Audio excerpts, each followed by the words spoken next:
Joseph Thebus presented this concise overview of the order, entitled O.T.O 101, at an open house event at Sekhet-Maat Lodge in Portland, Oregon.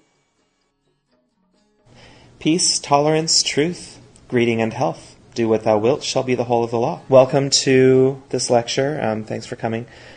This class I put together as a means of offering an easy way for curious and interested persons to become acquainted with the Lodge. And but this class also serves the purpose, beyond satisfying people's curiosity, of reaching out to the greater community to facilitate the formation of new alliances with individuals and groups having common interests and values in pursuit of our ultimate aim to secure the liberty of the individual, a concern that is so important in our time when liberty is threatened everywhere. So before I explain about structure and activities of O.T.O and Sekhet-Maat Lodge, I'd like to expand on this idea a bit of the liberty of the individual. Earlier, I began the class by saying, "Do what thou wilt shall be the whole of the law." This is a traditional greeting, and the verses come from the Book of the Law, which is our central holy text, and it forms the foundation of all of our work here. In each aeon, a great teacher emerges to enunciate a word, formulating the universal law, the force that drives history, consciousness, and life itself. Some past examples: Buddha uttered the word anatta, which means no soul. And that was his word that uttered his truth. And Lao Tzu, his word was Tao, the way. The prophet of the lovely star, Aleister Crowley, in 1904 gave birth to a revolution in the thought, society, and religion of humankind upon his reception of the Book of the Law, which proclaims the word of the law is Thelema. Thelema is the ancient Greek word meaning will. This little book declares the joyous message that every woman and man is born free, perfect, without need of redemption, shining gloriously as a star.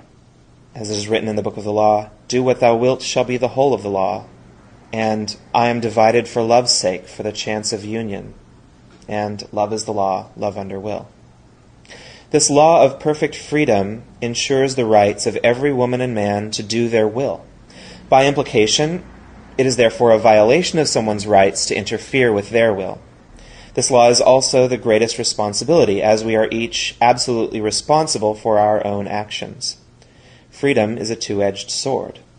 And one common, misconception is when people say, "Do what thou wilt shall be the whole of the law," oftentimes people say, "Well, what do you mean? You just do whatever you want?" And while the law guarantees that level of emancipation, at the same time, it's also a great responsibility because it's really talking about our true will, or maybe one could say our purpose in the world, or our innermost nature.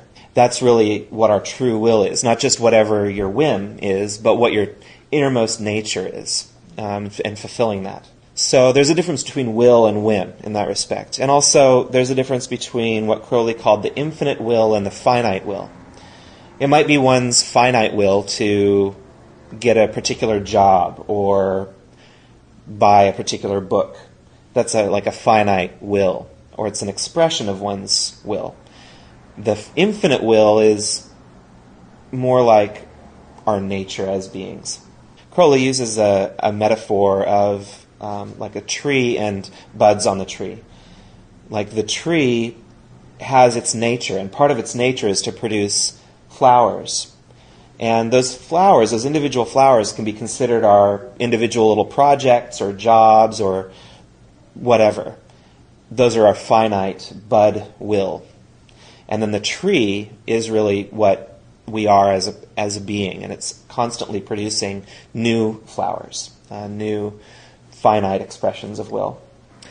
So that's Thelema in a nutshell. That's the sort of the law upon which we build the lodge.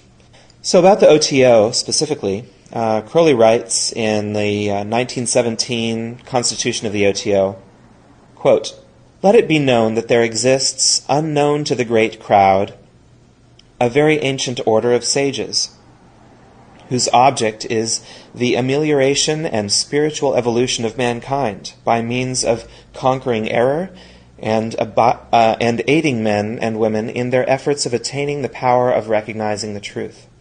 This order has existed already in the most remote times, and it has manifested its activity secretly and openly in the world under different names and in various forms. It has caused social and political revolutions and proved to be the rock of salvation in times of danger and misfortune. It has always upheld the banner of freedom against tyranny in whatever shape this appeared, whether as clerical or political or social despotism or oppression of any kind. To this secret order, every wise and spiritually enlightened person belongs, by right of his or her nature. Because they all, even if they are personally unknown to each other, are one in their purpose and object, and they all work under the guidance of the one light of truth. So he's saying there is this ancient order to which all wise people belong. Every wise and spiritually enlightened person belongs to this secret order by right of their nature. So he continues, into this sacred society no one can be admitted by another, unless he has the power to enter it himself by virtue of his own interior illumination. Neither can anyone, after he has once entered, be expelled, unless he should expel himself by becoming unfaithful to his principles and forget again the truths which he has learned by his own experience. All this is known to every enlightened person. But it is known only to few that there exists also an external, visible organization of such men and women who, having themselves found the path to real self-knowledge and who, having traveled the burning sands, are willing to give to others, desirous of entering that path, the benefit of their experience, and to act as spiritual guides to those who are willing to be guided. That's the beginning of the constitution of the O.T.O. in 1917. So he's saying basically there's the secret order that people belong to by virtue of their nature. And then there's this external, visible organization which is there to help people who are looking for community in that vein. And he is talking about the O.T.O. in this case. Ordo Templi Orientis is a religious and fraternal order of men and women, occult initiates, who undergo a system of training for the purpose of securing the liberty of the individual. O.T.O., like Freemasonry and the ancient mystery schools, includes a series of initiations, also referred to as degrees. In the rituals of these degrees, O.T.O. seeks to instruct the individual by allegory and symbol in the profound mysteries of nature, and thereby to assist each initiate in discovering and executing his or her own will. Well, I'll just talk a little bit then about some of the customs we have in O.T.O., as well as just Thelemites in general. Because there are, of course, Thelemites who are not in O.T.O., and there are other orders as well.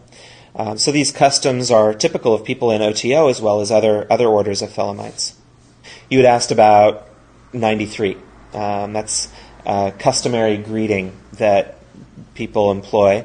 And it's basically, the reason it's used is it's the numeration of the words Thelema and agape.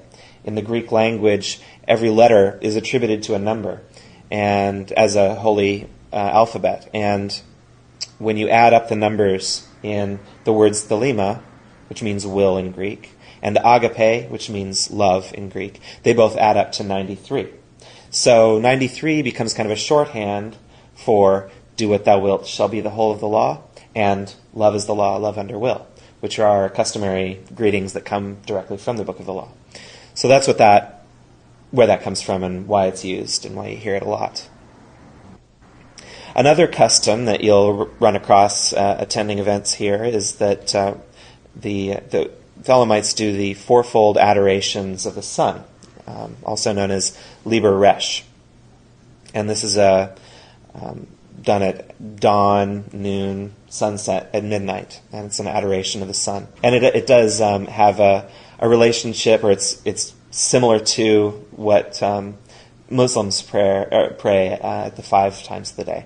And I think you'll find that's pretty common in Thelema, that it's a syncretic kind of tradition. And syncretic meaning like taking symbolism and practices of various other traditions and retooling them for our own principles. So rather than praying to Allah, we adore the sun, which is the source of life on this planet. And rather than saying grace, we say will. So we take and kind of tweak traditions from various other paths to suit our own principles.